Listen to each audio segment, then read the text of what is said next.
सबको जय मसीह की।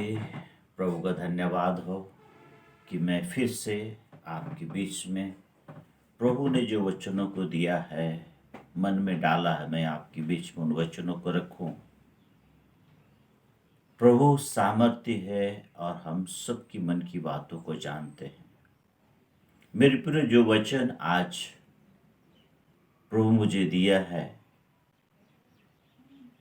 मैं उसको किस रीति से आपके सामने रखूं, किस रीति से मैं उस वचनों को बखान करूं। पर परमेश्वर कहता है, यिर्मयाह से भी कहता है, तुम वचनों को बोलो। इसलिए मैं उनको बोलना चाहता हूं आपके बीच में। मेरे प्रियो, हम सब जानते हैं मनुष्य जन्म लेता और मर जाएगा,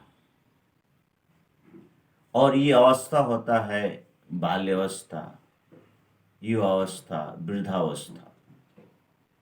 इन तीन अवस्था में कब किस समय किसका मृत्यु आ जाए किसी को नहीं पता है। छोटे बच्चे बाल्यावस्था, युवावस्था, वृद्धावस्था, बच्चे लोग नहीं समझते हैं,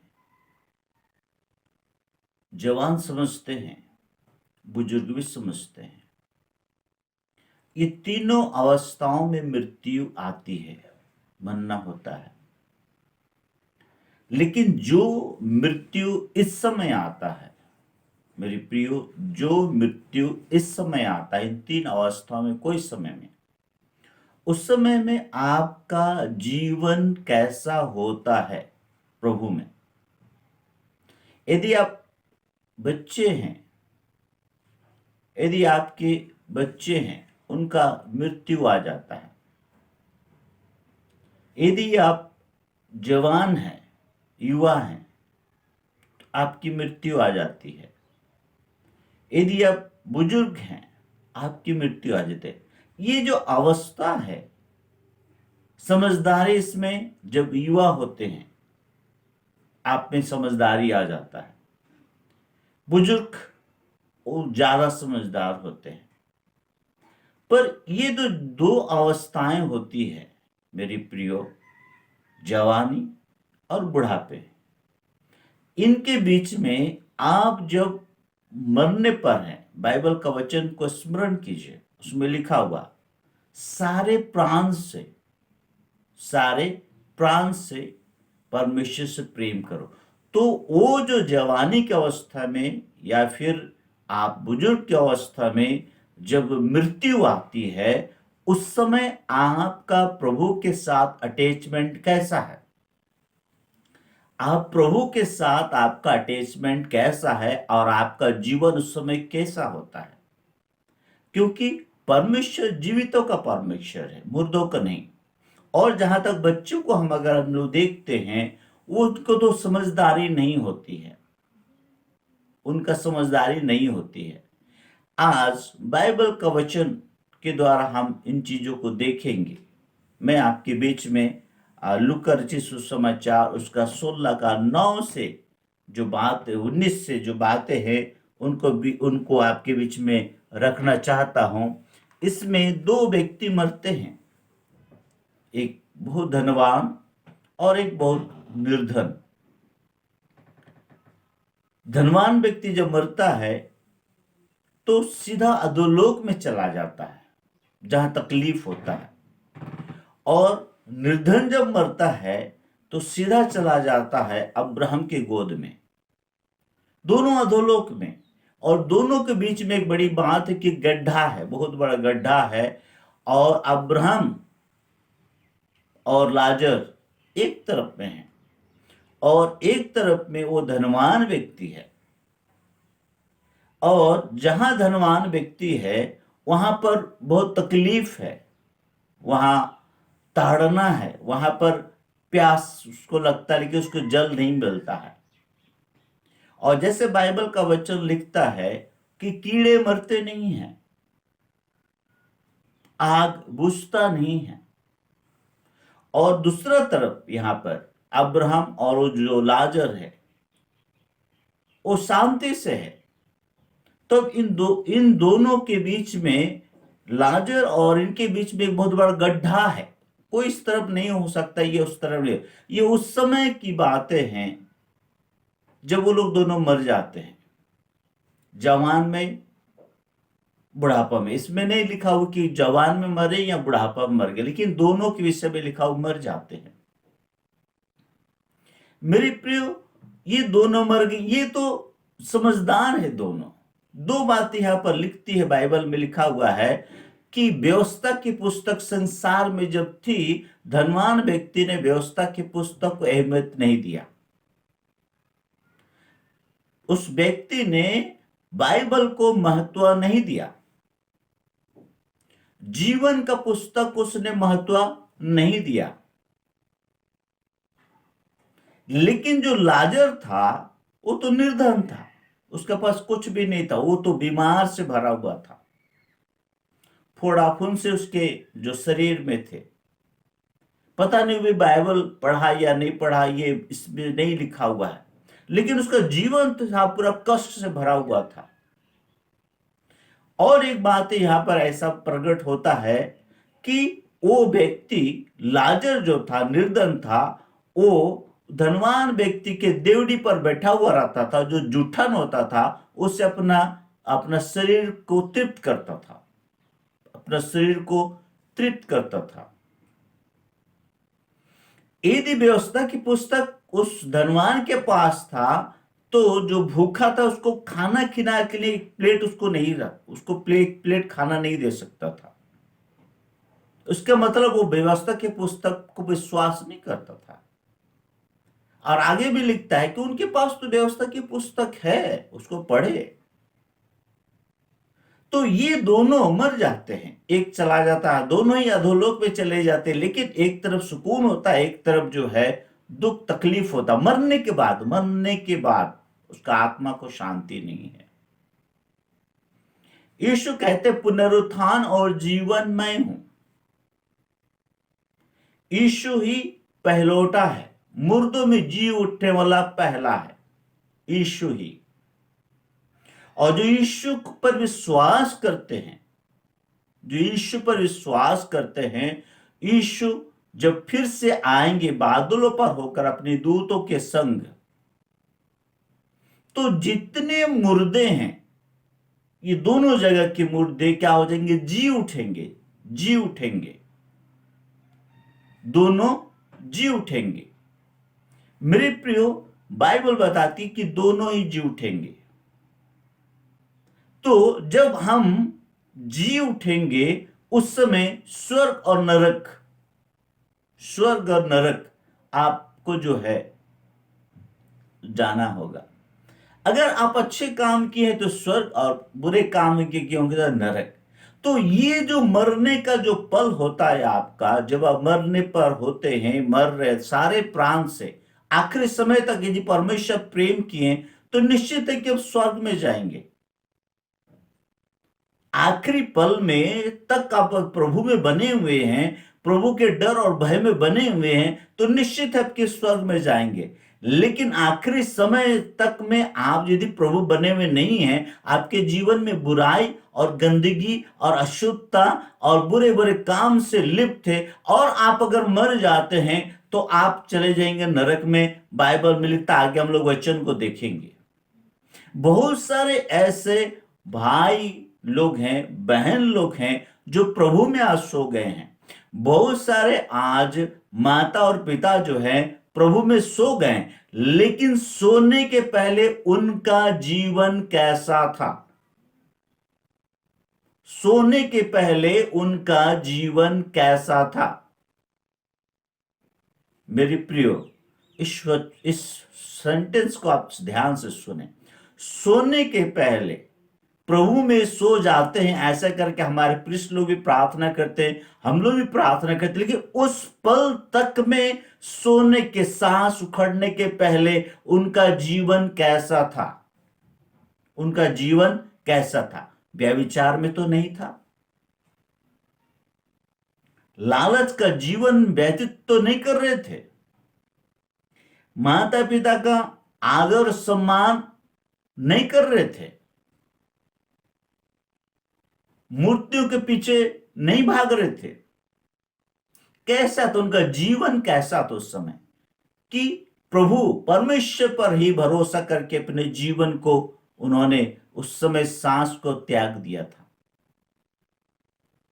ये वो पल है मेरी प्रियो, ये वो पल है जहां आपका निर्णय मुर्दों का नहीं, जीवितों का परमेश्वर। जब तक आप जीवित रहते तब तक प्रभु की महिमा कर सकते हैं। तो जब तक आप जीवित रहते हैं तभी तक आप जो है, तब तक आप प्रभु की महिमा कर सकते हैं, मरने के उपरांत नहीं। तो आप जवान है, मतलब मैंने कहा बाल्यावस्था, युवावस्था और जवान, बुढ़े, वृद्धावस्था। तो बच्चे लोग तो नहीं समझते हैं पर जवान समझते हैं। बच्चे लोग नहीं समझते हैं पर जवान समझते हैं, बुजुर्ग समझते हैं। बुजुर्ग अवस्था में उनका जीवन कैसा था मरने के पहले, और जवानी में कैसा था। क्योंकि बच्चे लोग के विषय में ऐसा बाइबल लिखता है कि उन्होंने तो गुनाह नहीं किया, वो लोग तो जानते भी नहीं है। वो तो हमारे पूर्वजों के जो पाप गुनाह या फिर किसी कारणवश उसका मृत्यु खींच लेता है, ताकि प्रभु जो उनको ले लेता है, क्योंकि उनका मन फिराव का समय नहीं रहता और ना ही वो लोग जानते इस विषय में कुछ। इसलिए उनको तो अलग हम लोग रखेंगे और अलग ही वो लोग है। पर जो लोग ज्ञान प्राप्त करने के बाद में बुराई में हैं, तो उनका जी उठना। एक वचन हम लोग यहां देखेंगे, पुस्तक में लिखा हुआ है, यहां पर दानियल के पुस्तक उसका उसका 12 का उसका 2 को हम लोग देखेंगे। जो भूमि के नीचे सोए रहेंगे उनमें से बहुत से लोग जाग उठेंगे। जो भूमि के नीचे सोए रहेंगे उनमें से बहुत से लोग जाग उठेंगे, कितने तो सदा के जीवन के लिए और कितने अपनी नाम धराई और सदा तक अत्यंत घिनौने ठहराने के लिए। सदा के लिए, कुछ लोग तो सदा के लिए यहां लिखता हुआ है, सदा के जीवन के लिए। ये जो जीवन कौन सा, जहां लाजर था, वहां जहां लाजर अब्राहम के गोद में था, उस जीवन का बात कर रहा है। वो खुशी, उसमें प्यास नहीं लग रहा उसको। लेकिन ये जो दूसरा व्यक्ति है, जो जिंदा अवस्था में व्यवस्था की पुस्तक को नहीं मानता था और अपने जीवन को जो है संसार के मोह माया में डाल करके मृत्यु के साया में चला गया, ये व्यक्ति जब मर जाता तो वो पाने के लिए तड़प रहा था। ये वो व्यक्ति यहां पर लिखता है, कितने तब नाम धराई और सदा तक अत्यंत घिनौने ठहराने के लिए। तो ये दोनों जब जी उठेंगे तो कहां जाएंगे उस समय, घिनौने काम के लिए या सदा जीवन के लिए। मेरी प्रियो, पुनरुत्थान और जीवन मैं हूं, यीशु मसीह ने कहा, पहलौठा वही है। मेरे बहुत सारे अभी जो जीवित हैं, जिन्होंने बहुत सारे अपने अपने लोगों को अलग होते देखा है, और वो लोग कहते कि मैं, मेरा परिवार, मेरा पिता या मेरा भाई या मेरा बहन या मेरे लोग स्वर्ग में होंगे, ऐसा बोलते हैं। स्वर्ग में होंगे ऐसा बोलते हैं। स्वर्ग में होंगे, आप हो सकता है कि अब्राहम के साथ अभी होंगे, पर वो जीवन को आप स्मरण करिए। आप आज समझ लीजिए कि आपके जीवन में आपके जो लोग, आपके जो भाई, आपके बहन, या फिर आपके जो है पिता या माता, या फिर आपके जो बुजुर्ग लोग हैं जो प्रभु में सो गए हैं, आज ये जान लीजिए कि वो लोग कहां होंगे। क्या मतवारीपन करके अपने जीवन को नष्ट किए उन्होंने? क्या चोरी करके? क्या झूठ बोलते हुए? क्या व्यभिचार का जीवन व्यतीत करते हुए? क्या मूर्ति का पूजा करते हुए? क्या माता पिता का अनादर करते हुए? या विश्राम का दिन को ना मानते हुए? तो वो लोग गलत जगह पर होंगे। वो उस व्यक्ति जहां पर पानी प्यास लग रहा है, वो लोग अभी भी उस होगा, जो फिर से जब यीशु मसीह आएंगे उस समय भी वो लोग को नरक में डाल दिया जाएगा।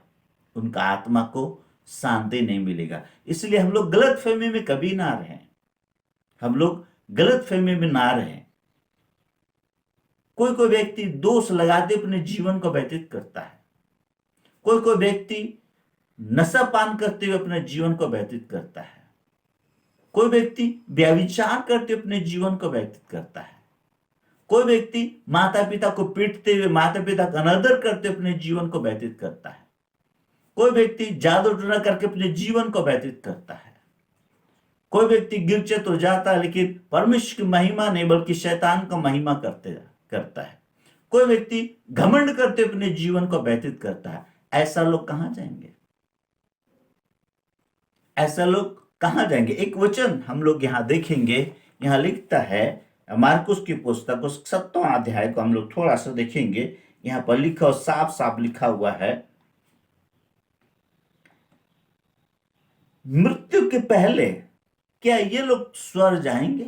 मृत्यु उनके पास आ गया है और यदि उस समय इनका जीवन ऐसा है, लिखा हुआ है बुरे बुरे विचार यदि उसके मन में थे उस समय, बुरे बुरे विचार, 7:21 से लिखा हुआ है, व्यभिचार करते अपने जीवन को व्यतीत किया, चोरी करते अपने जीवन को व्यतीत किया, हत्या करते अपने जीवन को व्यतीत किया, पर स्त्री गमन करते अपने जीवन को व्यतीत किया, लोभ करते अपने जीवन को व्यतीत किया, दुष्टता करते अपने जीवन को व्यतीत किया, छल करके अपने जीवन को, ठगते हुए लोगों को जो है अपने जीवन को व्यतीत किया, लुचपन, गलत दृष्टि, कुदृष्टि, दूसरा का निंदा करते हुए घमंड के साथ अपने जीवन का व्यतीत किया, और मूर्खता जो मन से निकलता है, यदि ये सब करते हुए अपने जीवन को व्यतीत किया